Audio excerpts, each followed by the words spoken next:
Täna oleme kutsunud diakooniast rääkima väga erinevad inimesed. See on umbes nii, nagu te vahetaksite prille või vahetaksite objektiivi.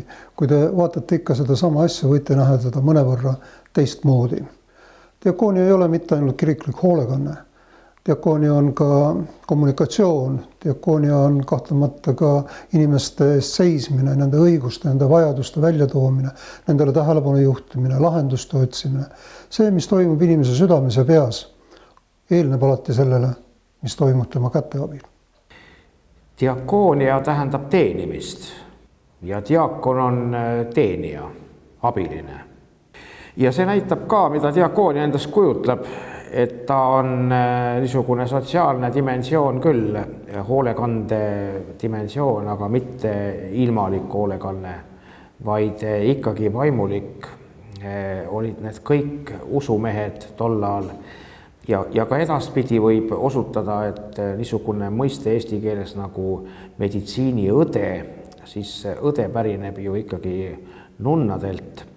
Nunnad on ju õed omavahel või ka vennad, kui on tegemist munkadega ja ka nemad on olnud igasuguses diakoonilises tegevuses osalised juba läbi aegade. Diakoonia on ikkagi töövaldkond, mida tuleb samm-sammult ehitada, arvestada seotust kristliku usuga ja ühtlasti inimese vajadusega, mida parajasti leidub. Minu jaoks tähendab diakoonia töö kaasinimeste teenimist, nende abistamist hetkedel, kui neil on väga raske ja väga keeruline olla. Ma arvan, seda tööd on lihtsam teha kristlikel alustel. Usk Kristusesse annab jõudu töötegijatele. Aga ma ei välista, et diakoonia tööd saab teha ka mitte kristlikel alustel.